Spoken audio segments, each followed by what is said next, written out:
Wells Fargo began its 15-year stint of spectacular performance in 1983, but the foundation for the shift dates back to the early 1970s when the then CEO Dick Cooley began building one of the most talented management teams in the industry.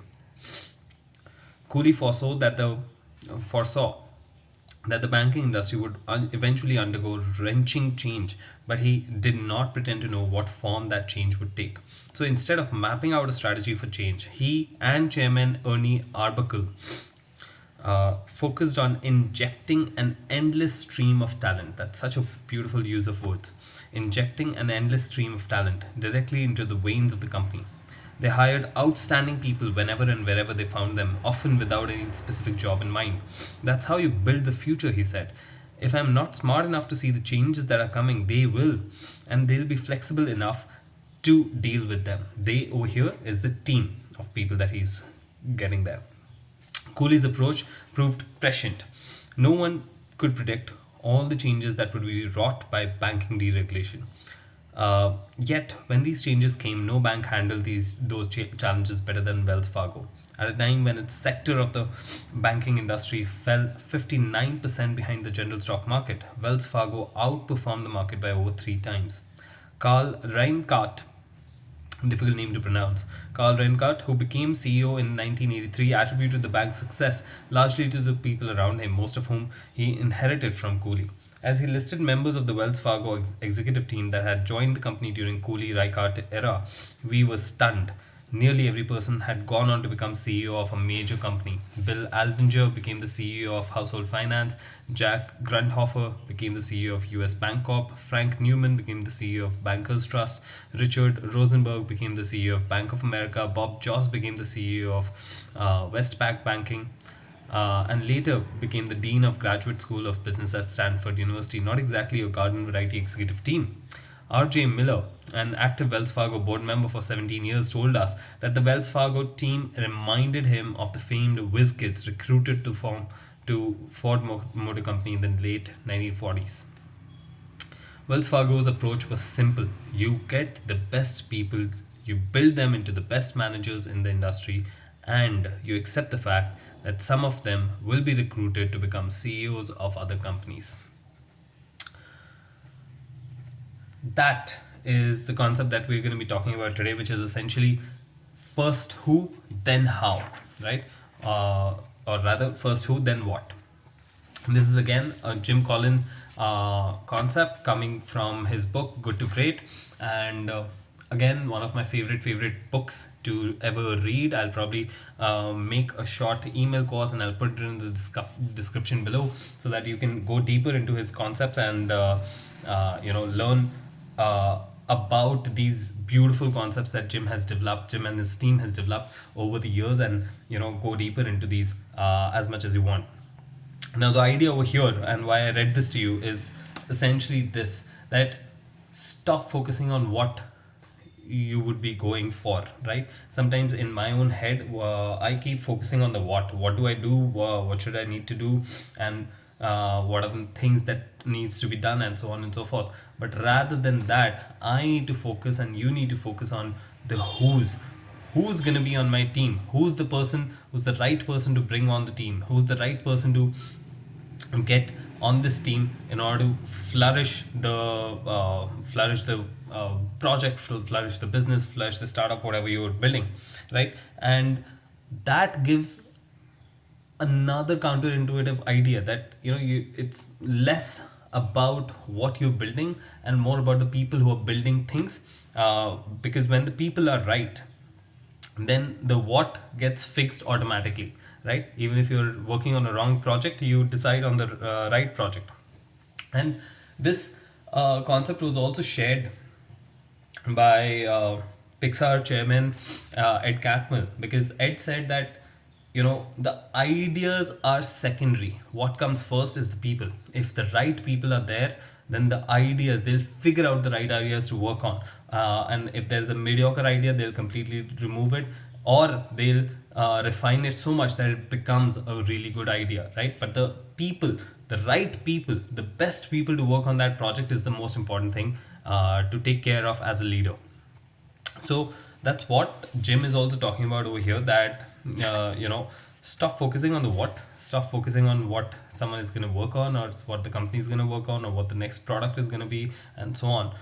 Rather focus completely on the who's the right person to get on board, who's the right person to to inject like a creative energy into the team, who's the right person for different parts of the business. And once you figure out the who, they'll figure out what needs to be done next and what are the next steps forward, right? So that's the beautiful.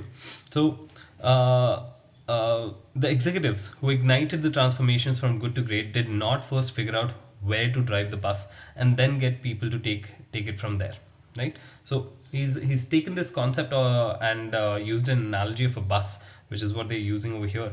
The executives who ignited the transformations from good to great did not first figure out where to drive the bus and then get people to take it there. No, they first got the right people on the bus and the wrong people off the bus. So they first got the right people on the bus and the wrong people off the bus, and then figured out where to take it, where to drive it. They said, in a sense, look, I don't really know where I should take this bus, but I know this much. If we get the right people on the bus, the right people in the right seats, and the wrong people off the bus, then we'll figure out how to take it someplace great. So that's the idea that he's trying to drill into our heads, that do not focus so much onto what are the specific products and projects that you're going to be working on or the team is going to be working on. Rather, make sure that it's the right people coming on board and the wrong people are completely removed from the board. And when that is done, it automatically figures out what is the right direction to move in. The good to great leaders understood three simple truths. First, if you begin with who rather than what, you can more easily adapt to the changing world, right? If you begin with who rather than what, you can more easily adapt to a changing world. If people join the bus primarily because of where it's going, what happens if you get 10 miles down the road and you need to change the direction? You've got a problem. But if people are on the bus because of who else is on the bus, then it's much easier to change direction. Hey, I got on this bus because of who else is on it. If we need to change direction to be more successful, fine with me, right? So they are coming in for the community, for the people, the kind of people that are on the bus, and that excitement is what you need to drive in. Second, if you have the right people on the bus, the problem of how to motivate and manage people largely goes away, right? So the right people are already automatically motivated, so you don't really have to do a lot of shebangs to motivate them and to kind of push them to work. They are already motivated and excited to work and come to come in together and work together. Third, if you have the wrong people, it doesn't matter whether you discover the right direction, you still won't have a great company. Great vision without great people is irrelevant.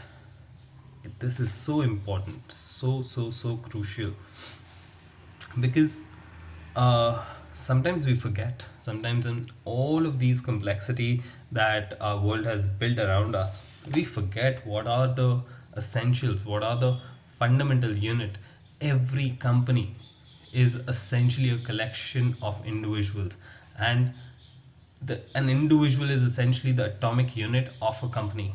And if the atomic unit is not good, if they are not creative in itself, if they are not motivated themselves, if you're not excited themselves, then the entire company loses that part. Everyone puts in their energy. And so each person that you bring on board, you need to really make sure that they are the right fit for the culture, for the people, for the kind of work that they are going to be doing. And when you do that, when you select the right person, then it becomes a holistic organization, because then your motivation problems are gone, then your product problems are gone, because the team, the excited team, is going to take care of it and they're going to problem solve it. The problem of just poor results overall also goes away, because everyone is eager to actually get the results that you're expecting. You don't have to force it on them. it will come because they want to get it. They want to make sure it comes as well, right? So all of this really matters, and that's what he's trying to share over here.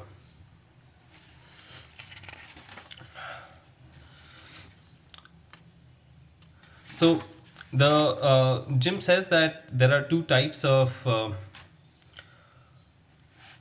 the main point. Jim says the main point is to first get the right people on the bus and the wrong people off the bus before you figure out where to drive it. The second key point is the degree of sheer rigor needed in people decisions in order to take a company from good to great, right? So there's a lot of rigor and discipline that is required over here, right? So you have to be very prescient, very headstrong about these things. Now, in contrast to good to great companies, now this is the other side of it, what we've seen or what they've seen, and what I've also seen through observation. In contrast to good to great companies over here are the companies that are self-managed by a team of executives who are equally present in the decision making, and they're working as a team to take it forward. But in contrast to the good to great companies, which built deep and strong executive teams, many of the comparison companies followed a genius with 1,000 helpers model, right? So over there, what was happening is they were dealing with genius with 1,000 helpers model, where in this model the company is a platform for talents of an extraordinary individual. So there's one extraordinary individual, and the company becomes a platform for that person essentially, right? So the company itself is not managing or running well. It's majorly this person whose creative powers or whose uh, genius, whose talents company is essentially trying to push forward and execute on. And that creates a huge problem when that one person, that genius, walks away, right? Because of whatever reason, if they're not well, or if they retire, or whatever reason, if they get removed from the organization, then the organization falters like nothing else, because the one person whose talents, because of whose talents essentially the entire company was running on, that person goes away, and everything kind of comes down to crash. So in these cases, the towering genius, the primary driving force in the company's success, is a great asset as long as the genius sticks around. The geniuses seldom build great management teams for the simple reason that they don't need one, and often don't want one. If you're a genius, you don't need a Wells Fargo caliber management team of people who could run their own shows elsewhere, right? So if you're a genius, you don't need a Wells Fargo caliber management team of people who run their own shows elsewhere. If you're a genius, you can just do away with mediocre people as well. No, you just need an army of good soldiers who can help implement your great ideas. And that's sad. That's sad for the long term interest of the company, because the moment that starts to happen, essentially the genius, the genius of the person, uh, I mean, essentially the entire company is literally standing on the shoulder of that one person, which is not a good sign. However, when the genius leaves, the helpers are often lost, or worse, they try to mimic their predecessor with bold visionary moves, trying to act like a genius without being a genius, and that proves unsuccessful, right? And when that proves unsuccessful, that becomes a problem. So there's a level 5 plus management team, which is essentially the good to great model, that the leader needs to be a level 5 leader. I've shared that concept in one of the videos, so you can go and check that. And then there's first who, which is you select the right people to get on the team, and then you figure out what we're going to be working on. And on the other side, the comparison companies are essentially genius. There's a one genius with 1,000 helpers, and that does not help anyone.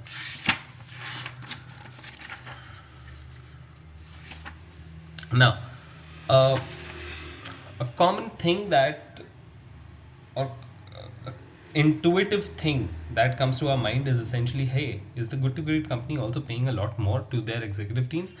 Because they are, high caliber, highly talented people, and of course they're making so many important decisions. Maybe they're getting paid a lot more, and that's why the people are coming on board with these companies. But what Jim found out was that that's not true. We found out that no systematic pattern linking executive compensation to the process of going to from good to great.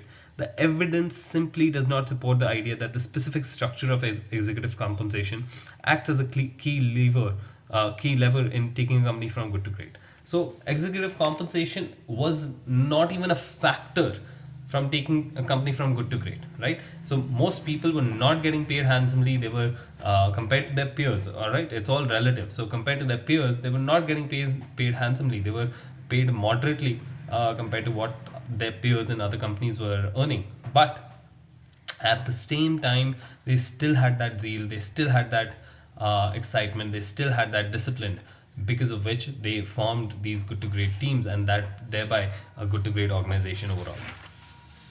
Yes, compensation and incentives are important, but for very different reasons in good to great companies. The purpose of compensation system should not be to get the right behaviors from the wrong people, but to get the right people on the bus in the first place and to keep them there. So over here in a good to great company, what they're doing is essentially using the compensation system to get people on the bus, the right people on the bus, and to keep them there. It's not to incentivize or change behavior of a person who's inherently not a good fit for the culture or for the company. So that's the idea. For example, there's a really cool story that they're sharing. So I'm just going to read it once again. A particularly vivid example is Nucor. Nucor built its entire system on the idea that you can teach farmers to how to make steel, but you can't teach a farmer work ethic to people who don't have it in the first place, right? So I can teach a farmer how to make steel, but I cannot instill a farmer's work ethic into someone else and who knows how to make the steel in the first place. So instead of setting up mills in traditional steel towns like Pittsburgh and Gary, it located its plants in places like Crawfordsville, Indiana, Norfolk, Nebraska, and Plymouth, Utah. Places full of real farmers who go to bed early, rise at dawn, and get right to work without fanfare. Gotta milk the cows and gonna plow the north 40 before noon. Translated easily to gotta roll some sheet steel and gonna cast 40 tons before lunch. Nucor ejected people who did not share this work ethic, generating as a high as 50% turnover in the first year of a plant, followed by a very low turnover as the right people settled in for the long haul. To attract and keep the best workers, Nucor paid its steel worker more than any other steel company in the world. But it built its pay system around a high pressure team bonus mechanism, with over 50% of a worker's compensation tied directly to the productivity of his work team of 20 to 40 people. So again, even for a manager, it was directly uh, uh, the for even for a compensation. So to attract and keep the best workers, Nucor paid its steel workers more than any other steel company in the world first, but it also built its pay system around a high pressure team bonus mechanism. That means the team work was also equally important, with over 50% of a worker's compensation. 50% of a worker's compensation tied directly to the productivity of his work team of 20 to 40 people, right? 20 to 40 people working together as a team, and each one has an equal stake in the compensation that is coming up, and it's not a small one. It's 50%. 50% is huge for anyone who's salaried, right? So that means the team itself was self-organizing. They would only keep the right people in their team, even if that means that rather than having 20 people, it's just 19 people. Because if the 20th person is not doing enough work, then they're going to be shunned out of that team completely, because they're not productive enough for the group. The new core team members would usually show up, work 30 minutes earlier to arrange their tools and prepare to blast off the starting line the instant the shift gun fired. We have the hardest working steel workers in the world, said one new core executive. We hire five, work them like 10, and pay them like 8. So we hire five, we work them like 10, and we pay them like 8. It's beautiful. So the entire system, the new core system, uh, was essentially built to remove the wrong people out of the thing and only keep it relevant for the right people within this. Now, all of this is important because it really makes sense. It really makes sense because it's pretty cool to imagine working at a place where you are getting compensated along with other people in the team for making sure that the culture is right. That means the culture itself becomes the strategy, and the culture itself drives the kind of people coming in as well as the kind of people going out. So it is really, really important to have the right people in your team and to keep those right people on your team as well. Another part of this is also that the person or the team or the manager has to also remain rigorous but not ruthless, right? Uh, let me read it out and explain what it means. The good to great companies probably sound like tough places to work. Yeah, it does sound like tough places to work right now. And they are. If you don't have what it takes, you probably won't last long. But they are not ruthless cultures, they are rigorous cultures. This is very important. The shift in words essentially creates a different dynamic in your own head, right? We were talking about this in Jay Abrams' thing as well. Uh, they're not your customers, think of them like your clients, right? You don't have to say that you're my client and so on, but think of your customers as your clients so that you change your relationship with them. You're being honest with them, you're educating them, you're protecting them for their life, because that shift in mindset is what is required to change the behaviors on ground. And similarly over here, uh, from the stories, it might sound that the good to great companies are ruthless, but they are not. They are rigorous cultures. And the distinction is crucial. To be ruthless means hacking and cutting, especially in difficult times, or wantonly firing people without a thoughtful consideration. To be rigorous means consistently applying exacting standards at all times and at all levels, especially in upper management. To be rigorous, not ruthless, means that the best people need not worry about their positions and can concentrate fully on their work. So, this means that you're not being random. Rigorous means you're not being random, you're methodically and deliberately thinking about your actions, and you're making sure that the place of work becomes valuable for the right people and not just become a breeding ground for the wrong people. So you're essentially removing people, weeding people out, and the best people who are working their tails off, who are delivering the most value to you, they don't have to worry at all because they know for sure that they are doing good and they can keep concentrating on their work, right? So, and this is really important uh, to understand. Rigor in a good to great company applies first at the top, focused on those who hold the largest burden of responsibility.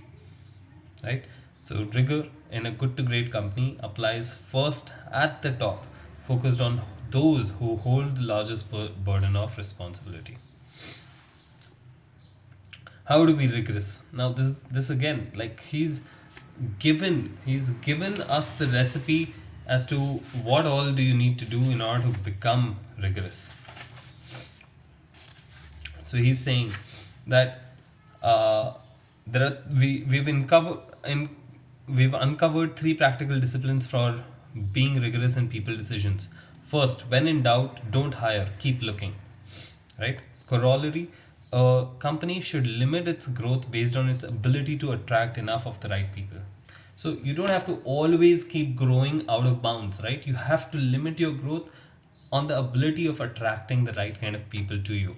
When you have the right people, then you grow. But when you don't have the right people, you stop growing as well, or you grow at a very moderate pace. So when in doubt, don't hire, keep looking. Second, when you know you need to make a people change, act. So when you know that you need to make a people change, that they are not the right fit, that they are not doing their work, you need to act rigorously, and remove them out completely. Also, corollary, first also be sure that you don't simply have someone in the wrong seat, right? Sometimes it's also about just the kind of work that they're doing. Maybe they are not the best salesperson. Can they be shifted to customer support and see their results over there, see their performance over there? Similarly, maybe they're not the best of managers, but what if they're the best salesperson? What if we just kind of get them back to the salesperson level and see their work, right? So it doesn't, don't just act, out of your mind. Also, you need to first check and test if they are the right fit elsewhere in the company, at some other seat in the company. And even after that, if they still do not perform well, or are not able to come to those standards that you've set for the company, then they need to be removed, and you need to act very quickly and swiftly on it. Third, put your best people on the biggest opportunities, not your biggest problems. So again, this is again very counterintuitive, that you usually put, like, if you have a major headache, a major problem in your business, you usually put, like, the second in command, third in command onto that problem, so that you make sure that that problem gets solved by them, because you trust that person's intellect as well as the problem solving and stuff. But sometimes that is not the best way to go for it. Sometimes it is better to focus, let them focus on the opportunities to actually grow the business further, rather than just solve problems, day-to-day problems, or just solve random problems that the business is facing, and we lose out on opportunities that way. So we there is like an opportunity cost that you need to keep on managing every day. So put your best people on your biggest opportunities, not your biggest problems.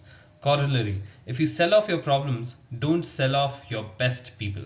So if you sell off your problems, that means if you're selling off a business segment, do not sell off the best people with that segment. Keep the best people within you. You sell off the segment, but you keep the best people within you, right?